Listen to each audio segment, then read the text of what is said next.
Hey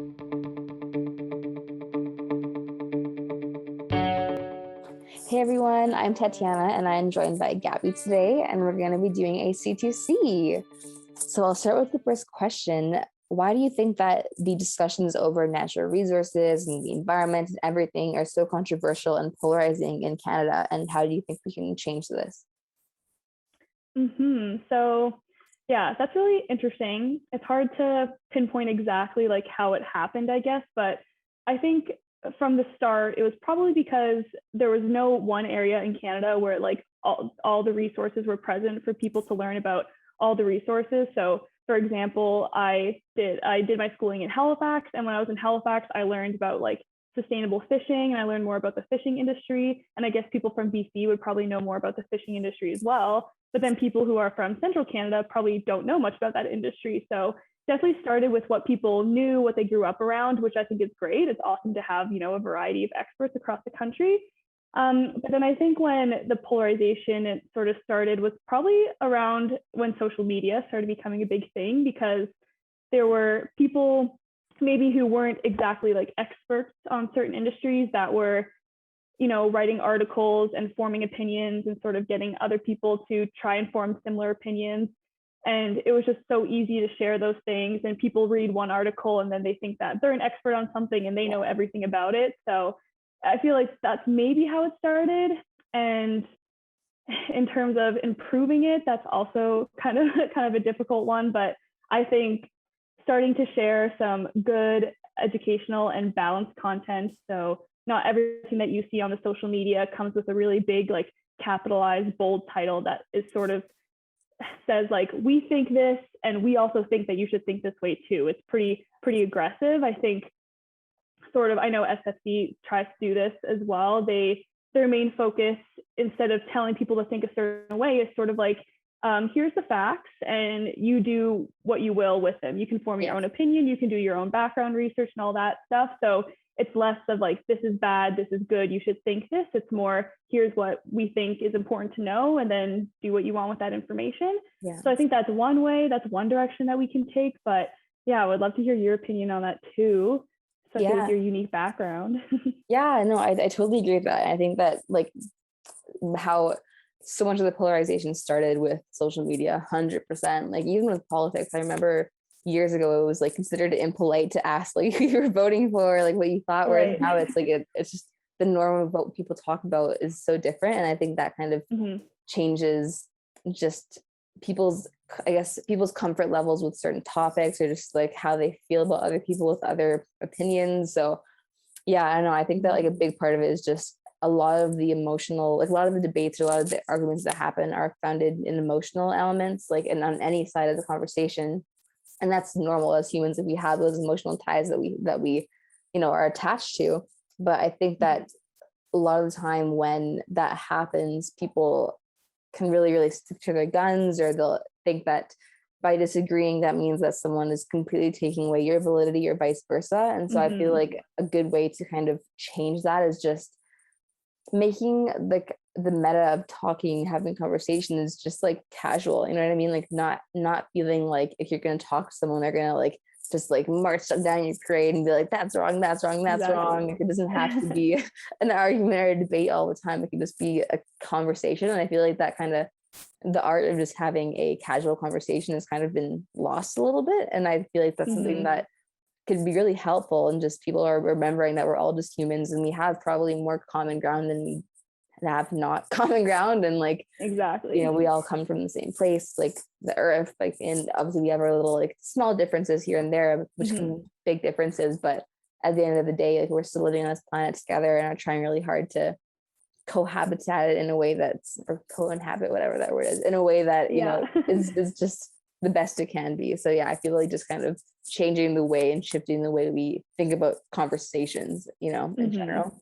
Yeah, absolutely. Yeah, it's kind of funny how we sort of both think that the problem did start with social media, but now we're also trying to fix the problem with social media. Yeah. It's kind of cool. So I kind of like that. It's just like full circle. Like there's time to, improve things and make them positive. I know a lot of people like they think it's too late, and it's too late. This is how we talk now, and everything has to be a debate. But it's definitely not too late to put a more positive spin on things. And so that's exciting. I agree. Okay, so what are your biggest concerns about industry and resources in today's day and age? And in your opinion, do you think that there's a good balance between the well-being of the environment and resource development? So the biggest challenge, so I have most of my experience is with oil and gas, but I've also worked with agriculture. And I think based on those, the biggest challenge is probably the stereotypes and the labels that are associated with them. I know the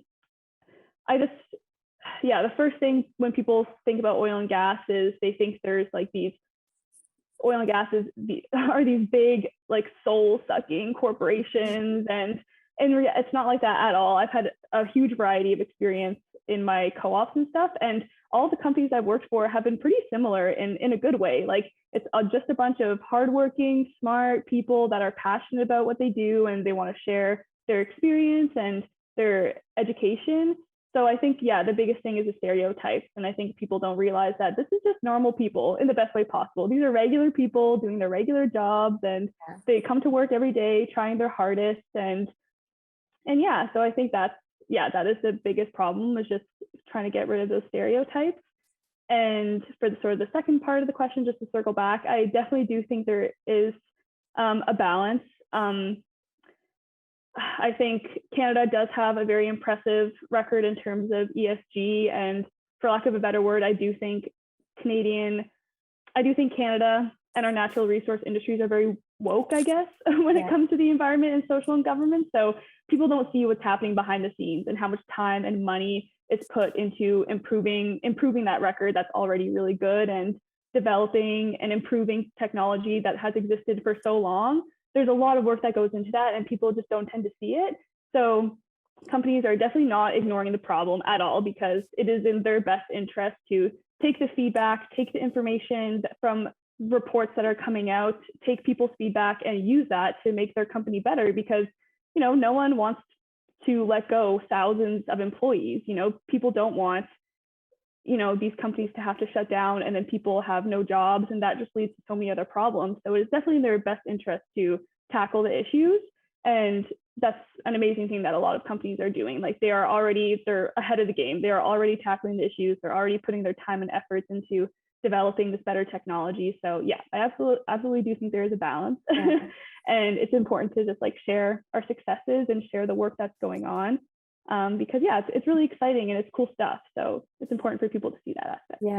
Yeah, so true. And I feel like with Canada especially, it's like I'm so feel lucky to be living in a place where growing up I've always had a big amount of information in regards to like environmentalism and like how that looks in Canada, but also with the awareness of growing up in Calgary as well, there is a lot of resource development too. So it's so cool to be in a country that has those two pillars of resources and energy and that kind of thing, and also environment like so strongly and so apparent is looking at Canada as well.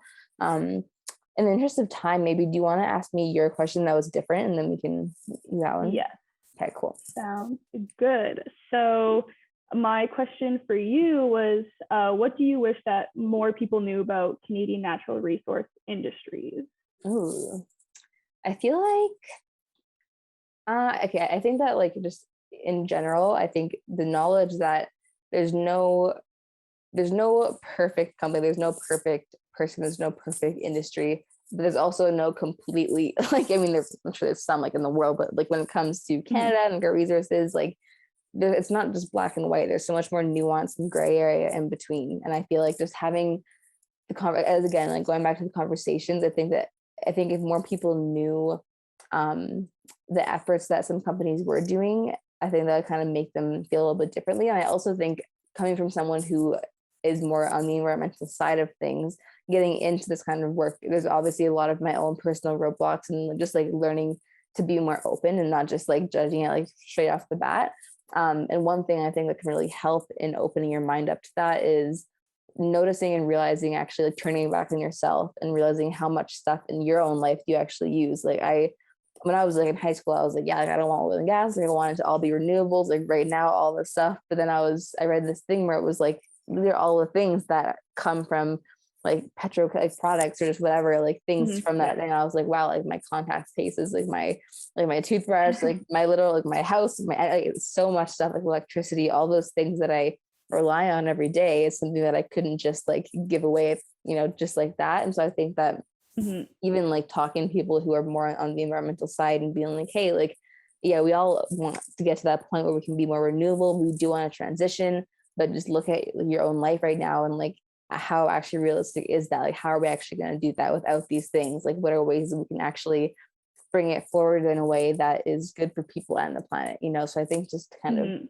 yeah, that's just thinking more about, I guess, being honest with your own lifestyle and like how that's affected by resources and energy and the environment.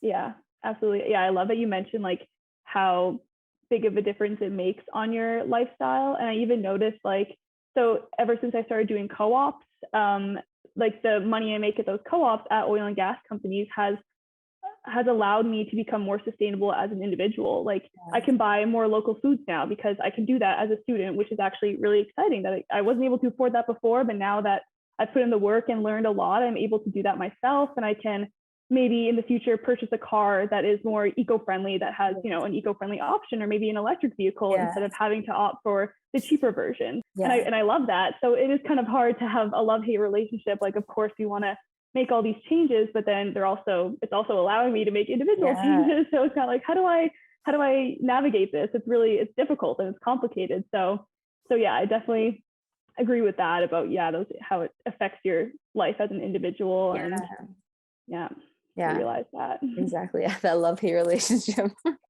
Yeah. All right, awesome. Well, I think that's all the time we have, but I think that was an awesome conversation. Yes, thank you for taking the time to speak with me. I appreciate it. Thank you for joining me. So I'm Tatiana and I'm with SFC. And my name is Gaby and I'm with SFC.